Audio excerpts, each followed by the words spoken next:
Hey everyone, it's Colin. How's it going? Game console modding is nothing new, but it seems like in just the last few years, things have gone from relatively run-of-the-mill to absolutely amazing. So what's the current state of the modding scene, and what does the future hold?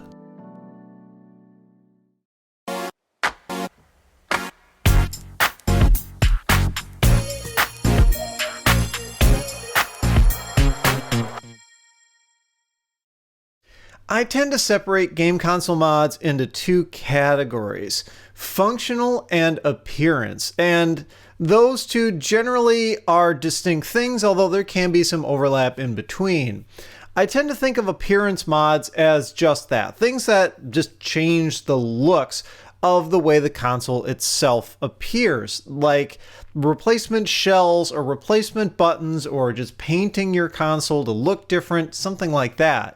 Whereas functional mods are going to be fundamentally or dramatically, noticeably changing the way the console itself works or the way you play games on it. Both of these have been around for a long time, but one of them has changed dramatically in a relatively short period of time compared to the other.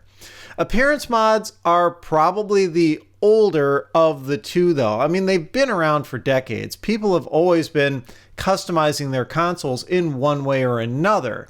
Things, again, like replacement shells, paint jobs, those have been around really probably since the late 80s, early 90s, I would say. I don't know when the very first console mods started to appear. Because we didn't have the internet, in its current form back then, it's kind of hard to track some of that stuff because everyone was working really independently on their own. So the documentation and sharing of that information just wasn't there. Everyone was kind of working in their own little silo, just doing what they wanted to do for themselves, and it was much harder to share that information out. But appearance mods came first probably just because they were the easiest, right? The technology for the consoles were still relatively new at the time. People didn't quite fully understand how the consoles worked, or at least not as many people understood how they worked.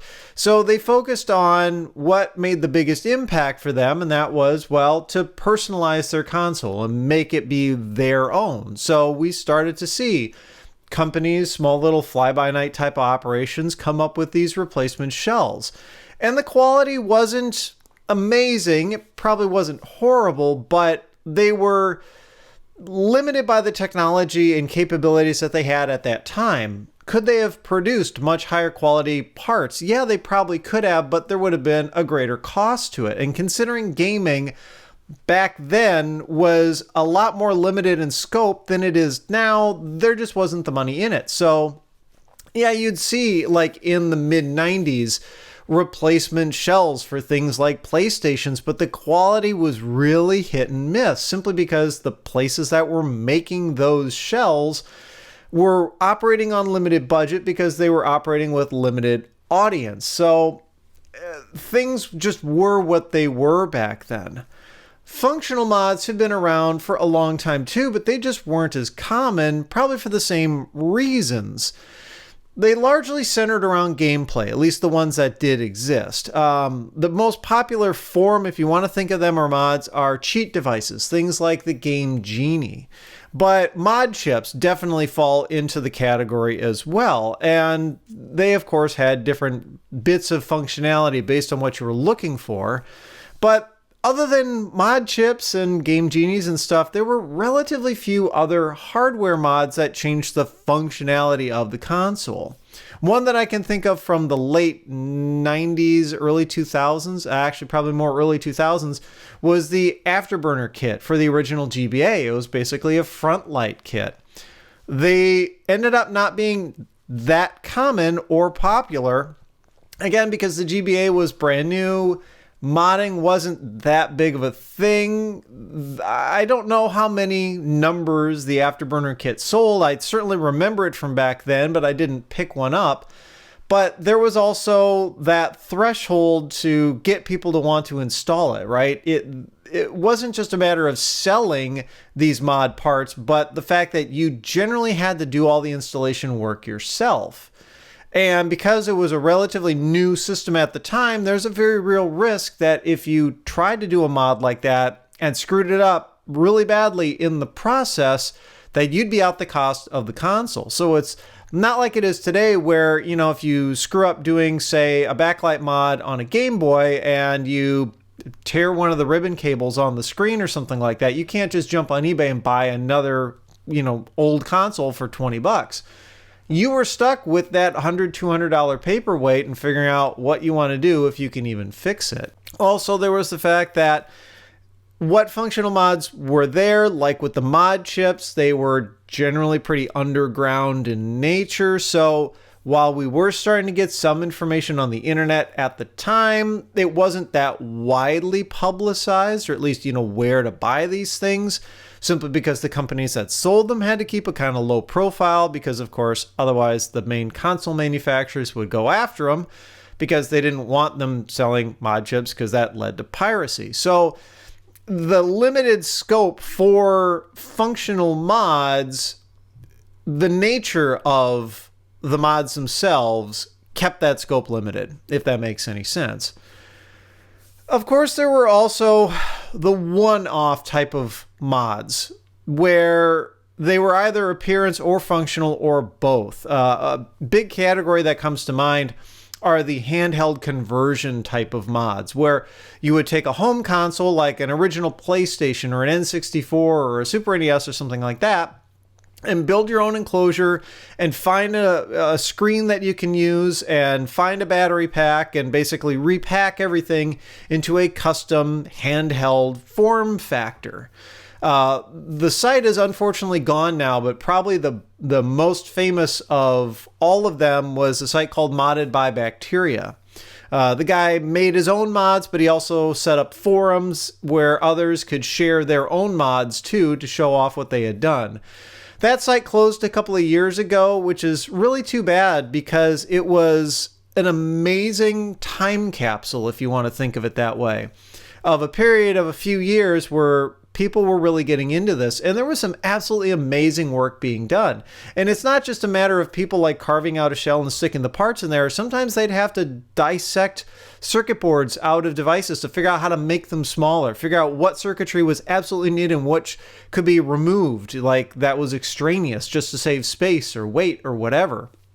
Another great modder who is unfortunately leaving YouTube, as I understand it, at least around the time I'm filming this, is Ben Heck. He went down that same path as well. He tended to build those consoles into a laptop type of form factor. So he'd take something like an Xbox or a PlayStation 2 or 3 or whatever and figure out again how to pack it into a smaller space, but then build a custom enclosure with a larger screen that flipped up and down. So maybe not a handheld form factor so much as, his claim to fame, but still doing some really deep electrical engineering into these consoles to figure out how they work and figure out how to get them to do what they want them to do. In the last few years, we've seen this huge change in the nature and scope of console modding. It's become much more common and also much more accessible. And at the same time, the variety of mods available has become just incredibly wide. We're no longer limited to simply changing the way your console looks or adding a mod chip. The knowledge that's been gleaned about how these consoles work over the years have led to some absolutely amazing mods that are only now really becoming available to us. I feel like there are several contributing factors to all this development. Of course, the first one is going to be the rise in the popularity of retro gaming. By increasing the audience of people who are becoming interested in these mods, obviously that means that there's going to be some more money involved in the overall ecosystem. So more people are becoming interested and willing to develop these sorts of mods and solutions. It's not just a couple of people doing it for themselves. We're now starting to see this big cottage industry crop up of people who have some serious engineering chops putting these solutions together because the money can be out there for people to buy them. It becomes it becomes worth their time to do it. Of course, you've also got more people in recent years getting into the technology and engineering fields. So there are more people out there digging into these older systems, figuring out how they work so that they can custom engineer these solutions. It's not just a few people who it's not really worth their time that much to go really, really deep into how does all the signaling and processing and everything in these consoles work. Now you've got just more and more people that are getting into it. There's also easier access to prototyping tools. Things like 3D printers have had a major impact on the modding community, because instead of having to design a prototype for something and send it off and spend a lot of money to get that prototype made, you can make it yourself, or it's more accessible for you to have somebody else make that prototype or dev board or whatever for you, because the rest of the technology industry has started to head that way too. It used to be where only big companies really could get prototype kind of stuff made simply because of the big cost in it. Like if you wanted to get a prototype replacement shell for a console made, there'd be a pretty decent cost to just getting a couple of them made. And there was also big risk, right? So you'd contact a company that does, say, plastic injection molding. So you want to create your own custom Game Boy handheld shell, something like that. You would design it and you would get them to, maybe make the mold and make a couple of these shells for you. But if you weren't 100% sure that the shells that they were going to produce worked exactly the way you wanted, that's a big monetary risk, right? Because tooling up an assembly line, tooling up a fabrication process is a large chunk of the cost of overall production. Once you've got the tooling and everything set up to actually make the products, especially if they're really simple, like, plastic shells, is relatively low. So as time has gone on, that price has gotten lower and lower, especially with easy access to 3D printers, that sort of thing. So instead of even having to necessarily send a prototype, replacement shell out for somebody else to make for you, with there being some risk that the sample you get back just won't work, maybe you screwed up on one of the dimensions or the tolerances or something like that, you can 3D print it potentially at home and know in a relatively short period of time whether that would work or whether you needed to make tweaks. And then you could also maybe even produce your own product yourself using these tools. If you knew that it would be a relatively limited scope type of product, that it wouldn't have that many people wanting to buy it, but still enough to make it worth your time to produce it, because of access to all these more advanced tools at a lower and lower cost, it becomes more feasible for people to do this kind of stuff themselves. And tying into that is access to cheaper parts and fabrication. So maybe it's something complicated enough that you can't really feasibly do yourself, like create an entire circuit board with chips and components populated on it. Decades ago, that would be really expensive to spin up, and you could really only justify it if you had a significant quantity that you were going to order and sell.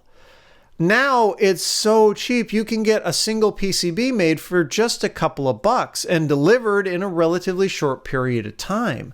So even if you have to go through an iterative process to get your product to be where you want it to be, to work correctly or whatever, you're not spending that much money to do it. And then when you do finally go to actually produce the product, it's a lot less expensive than it used to be. So it's all just lowering the barrier to entry to actually make this kind of stuff.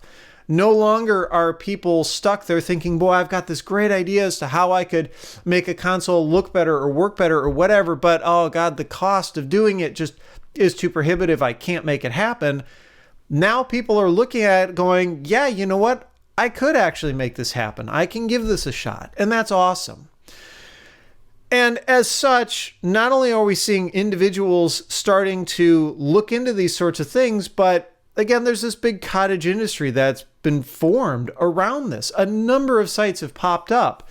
in the last few years dedicated to selling a wide variety of mod parts. Handheld Legend, retro modding, Kitschbent, retro gaming arts, game tech.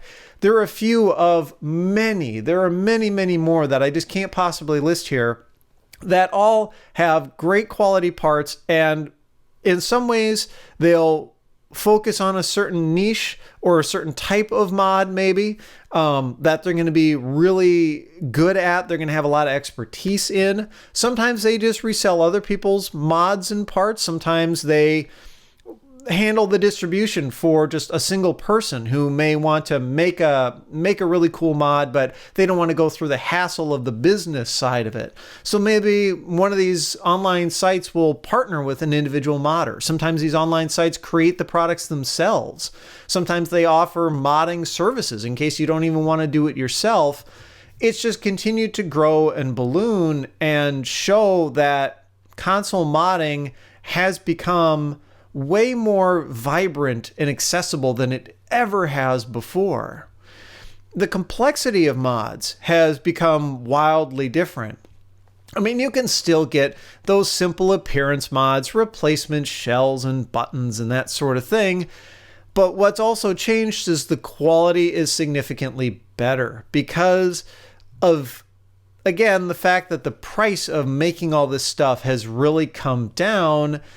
And in some ways, there's also competition too. People who make these parts have been spurred to put more effort into it, offer better quality of parts, such that if you buy a replacement Game Boy shell these days, a lot of times the quality on that part is going to be really, really high, virtually indistinguishable from the original.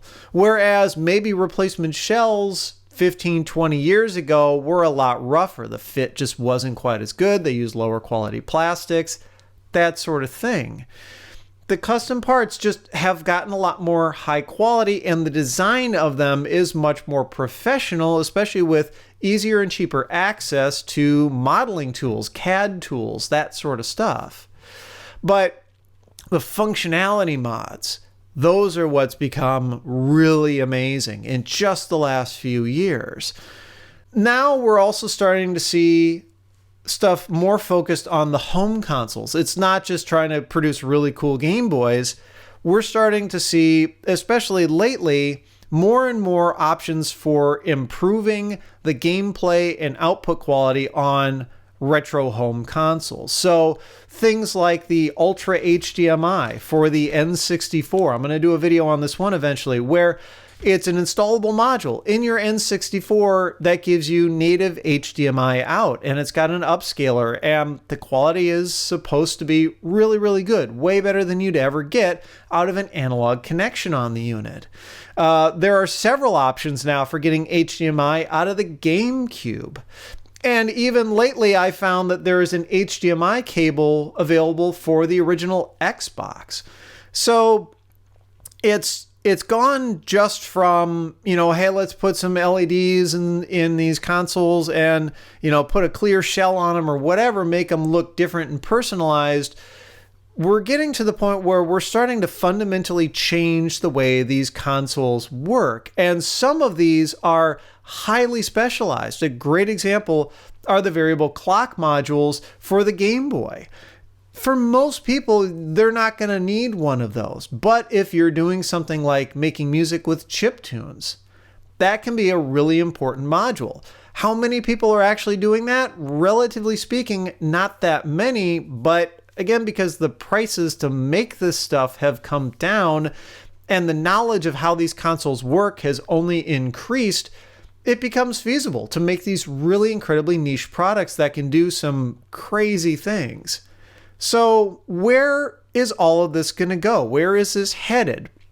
Well, I can only see things continuing on from here. I don't think we're ever going to really necessarily hit a wall where it's like, oh, well, we've run out of ideas for modding the Super NES and that's it. And then suddenly the industry collapses. We're only going to see this continue on. More and more cool ideas are going to come up. More ways to take these consoles even further are going to keep coming up as access to better tools and more knowledge about these consoles comes into play. But at the same time, I think there may be some limits to the industry as a whole, simply because of the nature of console gaming as things have gone forward. I think there is kind of a cutoff to where, at least right now, early 2018, where some consoles just don't make sense to work on functionality mods for. Things like the PlayStation 3 or the Wii U. They don't necessarily make sense simply because, well, one, they're pretty new as it is.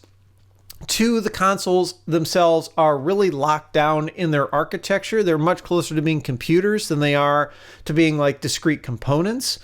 But three, they already generally do most of the stuff that people would want them to do. You look at consoles like, say, the Wii U, and it already offers high-def output.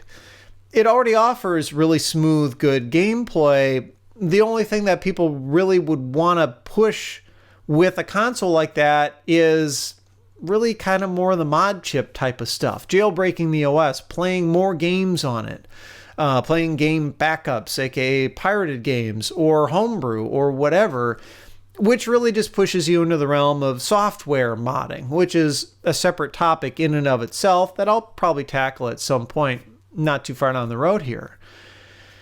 So I think there really is kind of a cutoff between when game consoles were generally all done in hardware or very hardware focused to when game consoles really turned into being more like computers. And more of it was just getting done in software. And I think that's where that cutoff is. So for Nintendo consoles, I think like the GameCube is kind of that cutoff point. For Sony consoles, it's probably the PS1, maybe the PS2. Maybe at some point we'll see the PS2 get some more modding action happen to it. The Xbox, probably the original Xbox, is going to be the only one that'll really ever see any more kind of mods. And Xbox mods themselves go way back, generally all mod chip related. The other factor around some of the consoles around that era, though, is the backward compatibility angle to it too, right? Where some people are already saying, well, why even bother doing GameCube mods? You can get the component cables for the Wii and play GameCube games on the Wii. And I get this argument in the comments of videos all the time. Why would you bother modding this console when you can just play the game on this newer console that's backward compatible? Or you can just play the ROM on your computer or whatever. There are going to be plenty of people who are totally okay with that. But there are also plenty of people who want to play on original hardware, who want that experience again, mostly for nostalgia's sake. Maybe they had that console back when they were a kid and they dug it out of the closet and they want that experience again. They want those memories again. They want to remember when they were 12 years old, sitting in the basement playing these games late at night or whatever. And that's not the same experience that you would get if you just fired up an emulator on your computer. So nostalgia is really the one thing that seems to be tying all these mods together now. And that's a major shift from the mods in the 80s and 90s, because all those consoles were new. Their nostalgia just wasn't a factor. It was all about kind of individuality and just the fun of trying to do something that maybe no one else had done before. Now it's trying to do stuff that no one else has done before, but to give yourself some of the same experience that you did back then. If that makes any sense, there's probably better ways to word that. But anyway, I do think it's going to continue. The newer consoles, probably not so much, but of course time will tell. I mean, who knows? Maybe someone will come up with some kind of breakthrough 4K video adapter for the PlayStation 2 and make it look even better than playing the games, in emulation or, the downloaded versions off of the PlayStation Store or whatever. I mean, who knows? Who knows where things can go? And that's perhaps the most exciting part about console modding as a whole these days is we've seen so much incredible stuff happen already. You can't help but get excited to think about what's still in store. So I, for one, can't wait to see what comes up next. I am, of course, curious as to your thoughts. Have you been involved in the modding community for a long time, or are you relatively new to it?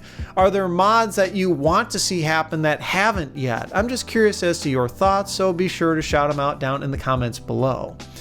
Also, if you're interested, I have audio-only versions of these podcasts available for Patreon supporters at all contribution levels. As low as $1 a month gets you access to these in plain MP3 format. They usually come out a few days before they show up on YouTube. And Patreon supports RSS feeds now, which is actually really cool. Just something to think about. Anyway, if you like this one, I would appreciate a thumbs up. Be sure to subscribe if you haven't already. You can follow me on Twitter and Instagram at thisdoesnotcomp. And as always, thanks for watching.